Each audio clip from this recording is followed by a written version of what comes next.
بس تستنكروا هيدا الاعمال، ما كنتوا بتشوفوا هيدا العالم عم بتوجه هيدي الاهانات لهيدا الزلمه. وين تاريخه هيدا الزلمه حضرة المشايخ بعيتات؟ وين تاريخه؟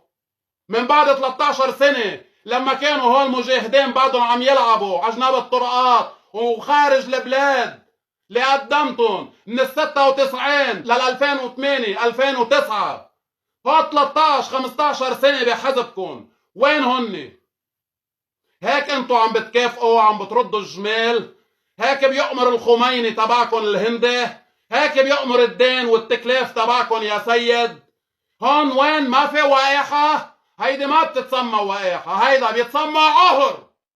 فعلا هيدا عهر الأحزاب، عهر القيادة، عهر الأمين العام، هيدا هيك بيتسمى، ما بيتسمى شي تاني. اللي بده يقبل على انسان مثل هيدا ينزل هيدا التعليق وهيدي الاهانات وهو عم يتفرج بده يتسمع على هيدا الحكي، لانه لو بتأمروا بالمعروف وبتنهوا عن المنكر ما كنتوا شفتوا هيدا الشيء عم بصير. كنتوا بتوقفوا الاحزاب عند حدودها، كنتوا بتوقفوا العالم عند حدودها، بس انتوا ما عاملين قيمه لحالكم. انا شو بدي اعملكم؟ انتوا رحقان المال. الشيخ اللي بده يكون عنده قدرة يعمر بالمشاع بكون عنده قدرة يخلي أهل ضيعته كلهم يعمروا بالمشاع. هيدا الشرع هيك بيقول سواسية. والله لا يا حضرة الشيخ مصطفى، هيدا حكي بيزعجكن. انت فيك تروح تحط رشوة وترشي وتشتغل وبعدك عم تشتغل لليوم وبقلب المشاع وبكل عين جعرة هالقد وحاطط عمامتك على راسك. نحن كيف بدنا نقبل هيدي الامور؟ خلص ما كامل العراي هيدا كامل الاسعر عم يتعلم، ما الشيخ عم بيعمر وراكب الرنجات ومعه المال ومعه كل شيء والعالم اللي حواليك جيرانك اللي فوق منك يا شيخ. انت اللي عم بتعمر بالمشاع. هول عندهم مشكله صحيه اللي هن كل يوم عندهم صريخ بالحاره كلها وشتائم وثواب وغيره وغيره. حركت عمامتك وطلعت 10 امتار لفوق بيتك وسألتن؟ بجوز لك يا شيخ ناس بهيدا الشكل يقعدوا بقلب حارة ويضلوا مسمعين الحارة على هيدا الكلام اللي بلا طعمه، بس هن بالمقابل مرضى. هو إلهم أماكن خدوهم حطوهم فيها، ما انتم مشايخ وحزبكم فاعل الخير.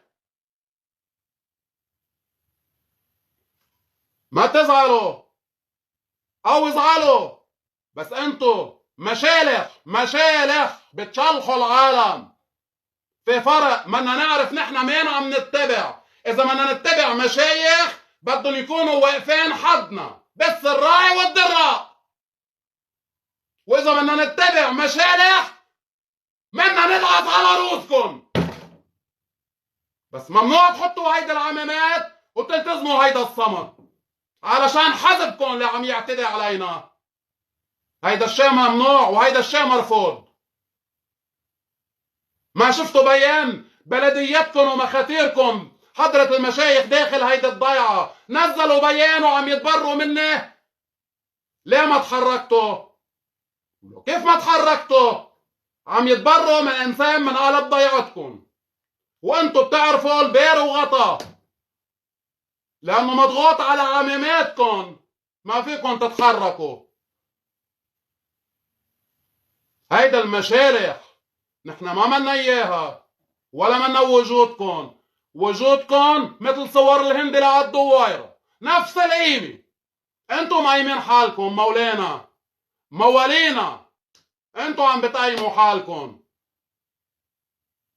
شو هالرسالة اللي عم بتوصلوها بعدكم بأول كلمة فيها الظاهر الخمس والزكاة، بعدها كتير طويل الرسالة والصفحة.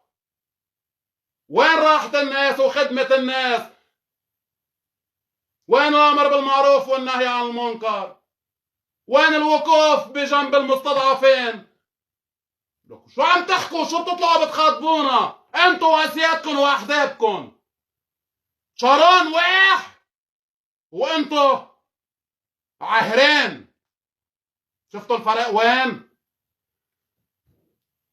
ما بعرف، بدنا نشوف كيف بدنا نتقلص ونشوف إذا طول هيدي السنين هيدا العدو قطع عن الجرحى الحرب المعاشات لإلن أو العلاج لإلن.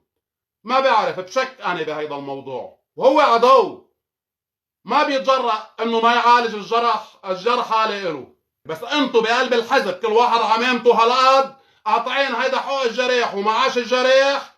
هيدي مش وقاحة، هيدي طهارة، هيدي كلها عزة عم توزعوها علينا.